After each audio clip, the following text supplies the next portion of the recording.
Salutations fourth here. In the English language, and as a matter of fact, in most languages of the world, exists what we call a conditional, that is, a cause and effect relationship between a series of conditions that causes an effect or a consequence. Today we are going to begin with the zero and first conditional.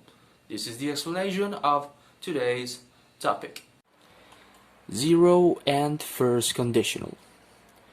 Zero conditional is a cause and effect relationship in which the result will always happen because there are a series of conditions and results that are based on scientific facts, laws of nature, or universal truth.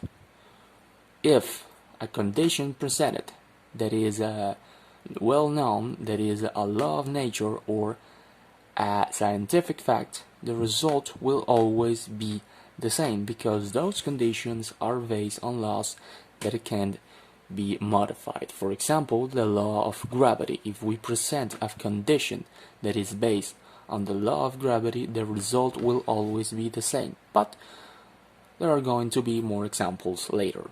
How do we form a zero conditional sentence? The structure is very simple. We have two statements or two sentences within one sentence. First, we have the if sentence or if statement that presents the condition.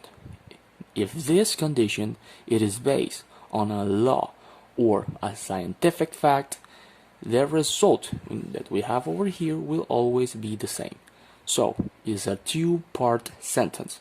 The first part presents the condition and the second part presents the result. Both of those sentences are in present simple. The position of the if statement and the result, the position of the condition and the position of the result can be reversed. The result can go first and the condition can go second because the order of the facts it doesn't change the result because it is 100% sure that it's happening. For example, if water reaches 100 degrees, it boils. We have our two-part sentence, our zero conditional here. If water reaches 100 degrees, this is the condition that is based on a law of nature. If that water reaches that temperature, it boils. Nothing can change that. Then we have another example in which the position of the result and the condition are reversed. First we have the result, you get burned, and then we have the condition, if you touch fire. Nothing can change that or prevent that from happening. If you touch fire, you get burned. The zero conditional can be on situations that we are seeing right now or for universal truth that might not be universal for everybody. For example, we have this guy over here that is holding a big black rock.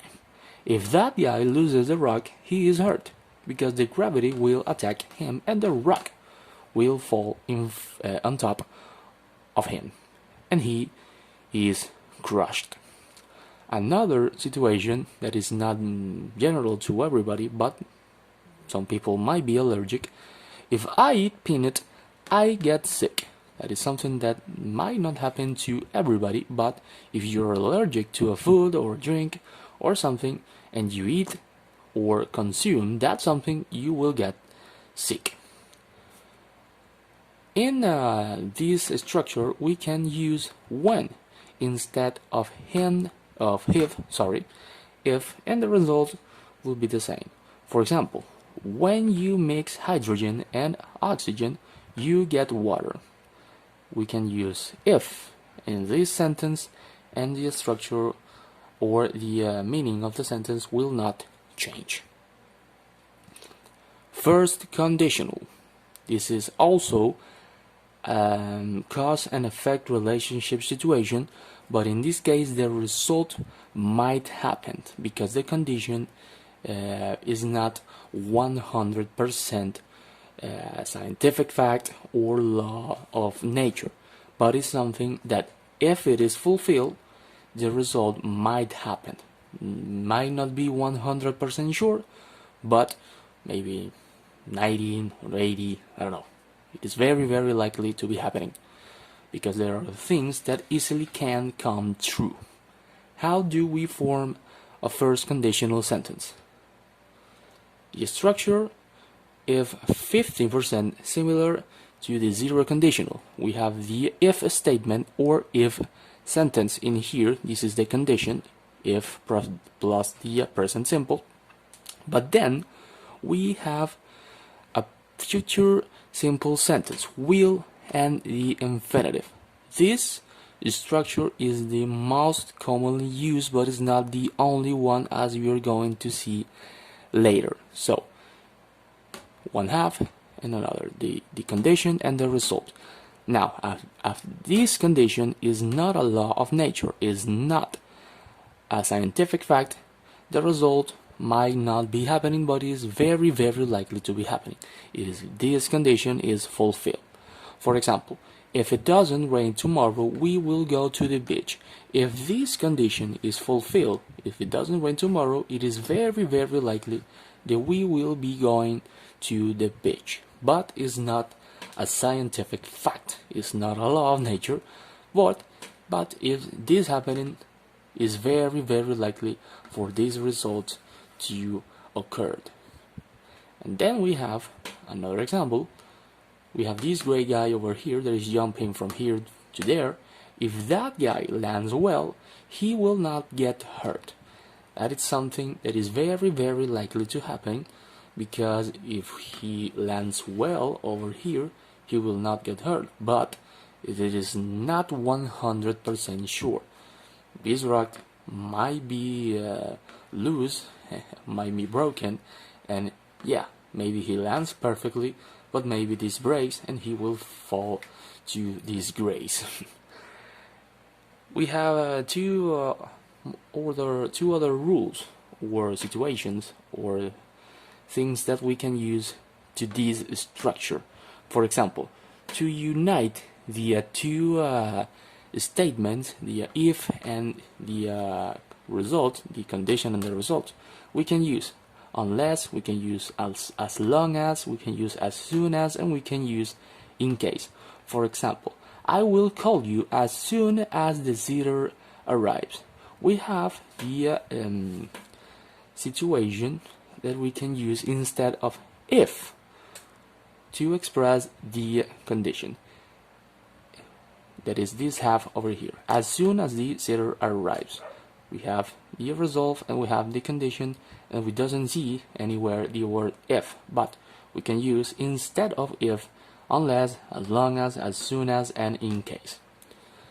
At last, we have that we can change the verbal tense of the result sentence. This is the most common way to express the result on a first conditional sentence, but it's not the only one.